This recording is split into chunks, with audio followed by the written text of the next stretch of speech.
My name is Ron Crumpton.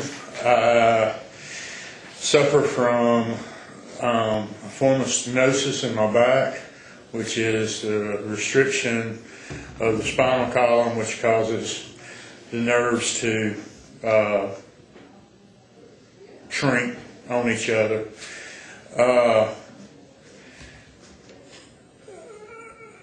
When I was originally treated for that, the doctors did it with NSAIDs and steroids, and I wound up having my stomach rupture. Since that time, because of the stomach problem and the amount of chronic pain and depression that I was under, I developed irritable bowel syndrome. And I also fell into a cycle where I didn't want to be around people, I didn't want to talk to anybody, I didn't want to do anything.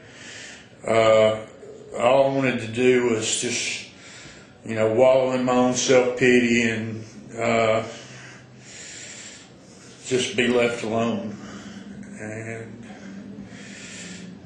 that's about where we stand now. So, okay, this is what I've been prescribed: Percocet, Neurontin, Robaxin, Valium, Max, Bentonol,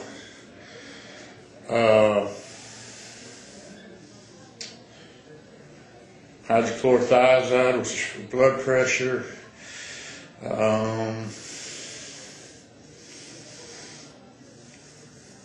I believe that's about it. The Percocet, the Neurontin, the Valium, and the Robaxin are all pills that focus on the central nervous system, and those are the ones that tend to push people into depression. And they pushed me into a deep clinical depression to the point where I didn't even want to see my own son. And it was just tough to deal with.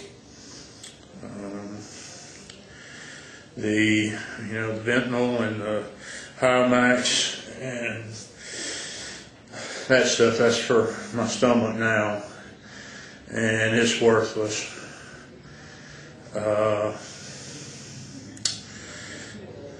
And like I said, there's high blood pressure medication.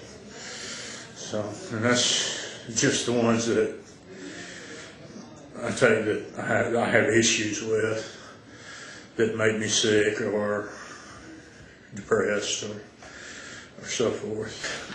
Cost is not really that much of an issue. It's not, but I mean, all that doesn't cost me but about $20 or so.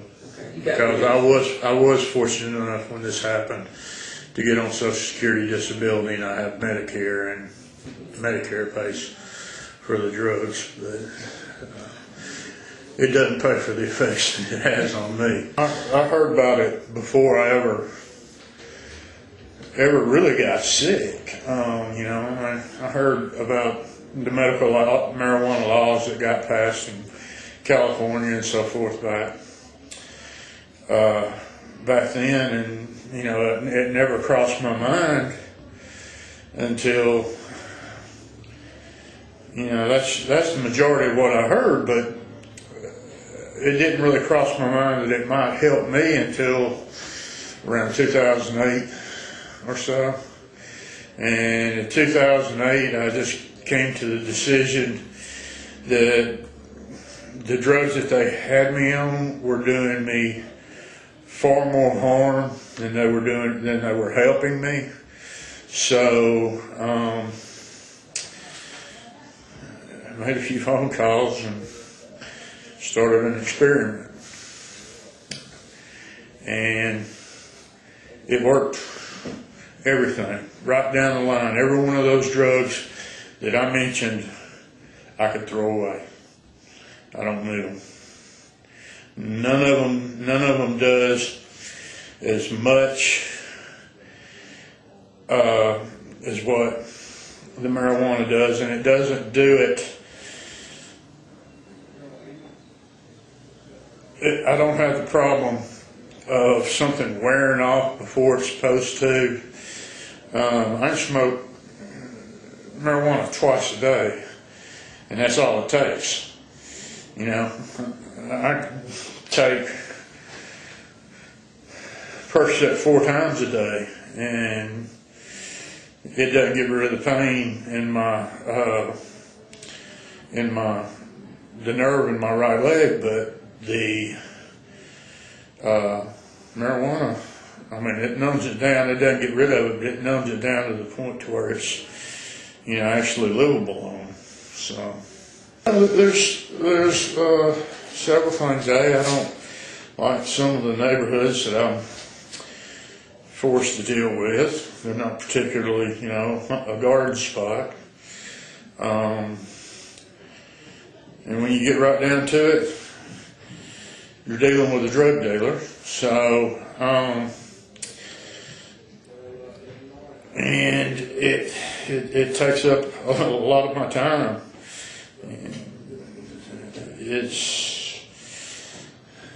It's helped me, but the thing about it is like I said, I was when I went on disability, I went back to college, and I'm getting financial aid for college.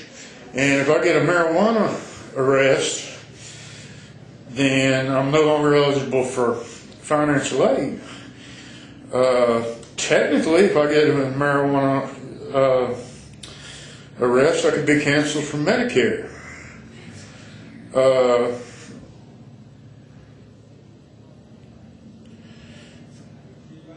And then there's just, you know, issues. I don't want my son to find out that I'm doing it. Or I don't want him to see me, you know, that going to jail over it or anything. And it's just not a very good scene. So, you know, it's not the kind of position that you like to put yourself in. And it's not the kind of position that you should have to put yourself in just to get, you know, what it takes, you know, to help you with your medical problems. So, when I was on the Percocet and so forth, I was extremely clinically depressed. Like I said earlier, I didn't want to see my son, and I didn't want to see anybody. But now I see the people that I've known all my life, and I'm back to, you know, I'm the biggest loudmouth out there.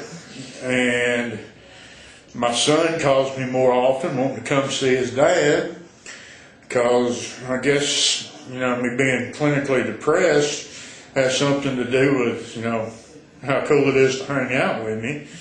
So, I mean, that's the big thing to me is with my son, because not only is medical marijuana making a difference in my life, but it's also making a definite improvement in his life, because it's allowing me to spend more time with him. So I think that's the big thing, the big point to consider. So.